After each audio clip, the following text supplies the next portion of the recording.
So Bangor, Maine was my second area, and that was complete culture shock from my first area. There were more people that lived in the city of Bangor, Maine than lived in my entire prior area. Sharon had no stoplights or stop signs. They only had flashing railroad guards. Bangor has an airport. And so it was like a culture shock. The city is very diverse. There were so many churches up there, and when we were teaching people, we realized we were teaching a huge cross section of people. We were teaching Pentecostals, Greek Orthodox, a Jewish family, Baptists, atheists, Jehovah's Witnesses, Methodists, evangelicals, New Age Christians, and we had all these different people, and we realized that this missionary work in this town is not like any of the other towns I'd been in, because before it was a small town feel. This was a big city for Maine. It's smaller than Provo, Utah, but it's a big city for Maine. And so it's really cool. It's definitely was a culture shock. Like, wait, we actually have stores we can go shop at. We don't have to shop at the corner store. We can go to like Walmart. And so I'd say the biggest thing that struck me about Bangor was how much poverty there was and how many people had so little. Because Bangor used to be a military-based town, and the base closed, and they turned all the base housing into housing. And so a lot of the people moved in that were homeless or who needed help. And so as missionaries, we found ourselves constantly in those areas helping these people.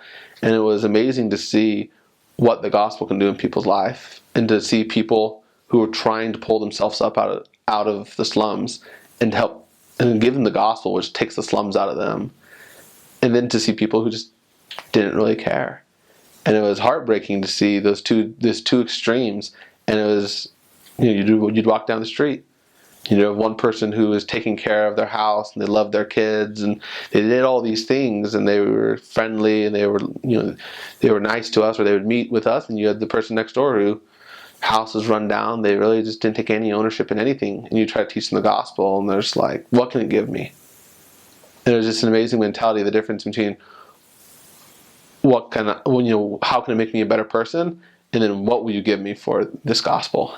And then that was probably one of the biggest lessons I learned in Bangor, Maine, is how to actually approach the atonement and how to actually apply it, especially with seeing the people around town and the ones who did and the ones who didn't. And so Bangor is, they have a bunch of universities and colleges in the town. I believe they had like 4 or 5 small little ones all throughout the town. It was really cool. They, I don't really know much of what they're known for. Oh, yes, I do. Stephen King lives there. And I actually knocked on his door. They have a gate around his house, and one day we're walking by and it was open. And I'm like, this isn't going to yield any fruit. But how cool would it be to say you knocked on Stephen King's door? So we ran up the driveway, knocked on his door. Obviously, he didn't answer, but we saw that they had a little recording thing, and so we had like a little mock conversation, like, man, I just wanted to share with him a really cool book that I think you'd like. And my companion's like, what book would that be? I'm like, it's the Book of Mormon, of course. And we were like trying to keep a straight face, but we're knocking on Stephen King's door. It was so much fun.